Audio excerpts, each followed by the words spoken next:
இலங்கை ஆசிரியர் சேவை சங்கத்தின் கௌரவமிகு இம்மாநாட்டுக்கு வருகை தந்திருக்கின்ற தேசிய தொழிற்சங்கத்தின் தலைவர் தோழர் லால்காந்த் அவர்களே, இலங்கை ஆசிரியர் சேவை சங்கத்தின் பிரதான செயலாளர் தோழர் மஹிந்த ஜெயசிங்க அவர்களே, அதேபோல சந்தன ஆராய்ச்சி தோழர் அவர்களே, மேடையில் அமர்ந்திருக்கின்ற இலங்கை ஆசிரியர் சேவை சங்கத்தினுடைய நிர்வாகிகளே, அன்பார்ந்த ஆசிரியர்களே, அதிபர்களே, உங்கள் அனைவருக்கும் முன்னேற வந்தனங்களை தெரிவித்துக் கொள்கின்றேன். இன்றைய நாள் இலங்கை வரலாற்றில் பொன்னெழுத்தால் பொறிக்கப்பட வேண்டிய ஒரு நாள்.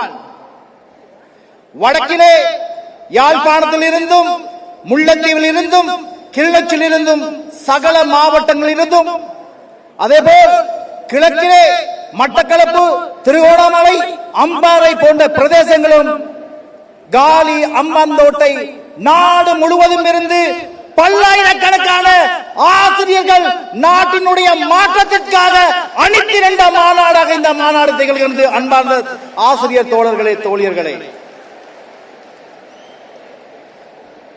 இன்று இலங்கை எடுத்துக்கொண்டால் அரச ஊழியர்களில் அதி குறைந்த சம்பளத்தை பெறுகின்றார்கள் அதிபர்கள், ஆசிரியராகிய நாங்கள். எமது சம்பள உயர்வுக்காகவும் எமது உரிமையை பெற்றுக் கொள்வதற்காகவும் நாங்கள் காலமாக போராடி கொண்டிருக்கின்றோம். ஆனால் இந்த ஆட்சியாளர்கள் எமக்கான உரிமையை வழங்க விடாது, எமக்கான கற்பித்தலுக்கு சுதந்திரத்தை வழங்காது எம்மை இன்னும் நசுக்கிக் கொண்டிருக்கின்றார்கள். எனவே தேர்தல் காலங்களிலே நாங்கள் இந்த ஆட்சியாளர்களுக்கு வாக்கை அளித்துவிட்டு நாங்கள் தொடர்ந்தும் போராடுவதா, எமது உரிமையை கேட்டு, இல்லாவிட்டால் எமக்கான ஆட்சியை, எமக்கான அரசியலை நாங்கள் தெரிவு செய்தா ஒரு சந்தர்ப்பமிக்க ஒரு சூழலை நாங்கள் இன்று இருக்கின்றோம். எனவே ஆசிரியர்களே, நாங்கள் வகுப்பறைக்கு சென்று மாணவர்களுக்கு இந்த கல்வியை மாத்திரம் போதிக்காது, நாங்கள் சமூகத்தை பற்றியும் நாட்டில் அரசியலை பற்றியும் மாணவர்களுக்கு நாங்கள் கற்பிக்க வேண்டும். இன்று ஒரு இயந்திர மனிதர்களை நாங்கள் உருவாக்கி கொண்டிருக்கின்றோம். இந்த சமூகத்தை நேசிக்கின்ற, சூழலை நேசிக்கின்ற, மனிதரை அமைக்க ஒரு சமூகத்தை உருவாக்க வேண்டும் என்றால் அதற்கு சிறந்த அரசியல் தலைமைத்துவம் இருக்க வேண்டும், சிறந்த கல்வி திட்டம் இருக்க வேண்டும். அதற்காகத்தான் நாங்கள் ஒரு மாற்றத்திற்காக இந்த மாநாட்டை இன்று நடத்தி கொண்டிருக்கின்றோம்.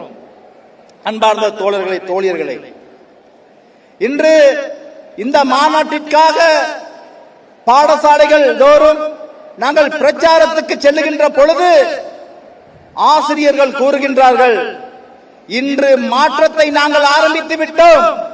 எமது பாடசாலையில் 50 ஆசிரியர்கள் இருக்கின்றார்கள்.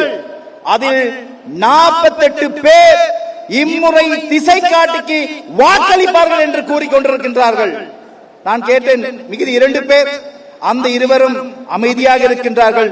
இறுதியில் அவர்களும் திசை காட்டிக்கே வாக்களிப்பார்கள் என்று கூறிக்கொண்டிருக்கின்றார்கள்.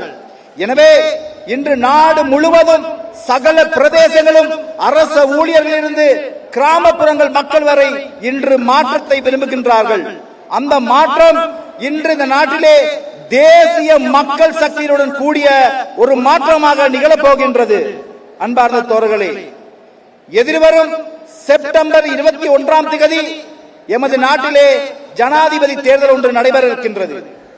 அந்த ஜனாதிபதி தேர்தலிலே பல்வேறுபட்ட கள்ள கூட்டத்தைச் சேர்ந்த அலிபாபாவும் அவர்கள் 40 திருடர்களும் போட்டியிடுகின்றார்கள். இந்த தேர்தலிலே இந்த நாட்டிற்கு உண்மையாக மாற்றத்திற்காகவும் உழைக்கும் மக்களுடைய வாழ்வு சுதந்திரம் பெற வேண்டும் என்பதற்காகவும் திக்கற்றிருக்கும் மக்களுக்கு திசை காட்டியாக விளங்கும் இந்த தேசிய மக்கள் சக்தியினுடைய தலைவராக தோழர் அனுரகுமார் திசாநாயக் அவர்கள் போட்டியிடுகின்றார்.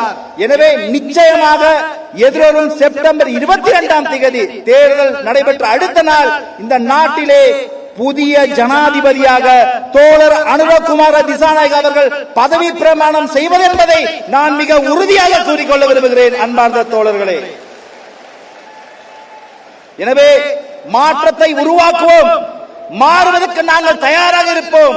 எனவே இந்த நாட்டில் தமிழ், சிங்கள, முஸ்லிம் அனைத்து மக்களுடைய ஒரு ஆட்சியாகவும் அனைத்து மக்களுக்கு உரித்தான ஒரு அரசு ஒன்றை உருவாக்குவதற்காக தேசிய மக்கள் சக்தியுடன் கூடி நாங்கள் இந்த நாட்டிற்கு மாற்றத்தை உருவாக்குவோம் என்று கூறிக்கொண்டு விடைபெறுகின்றேன்.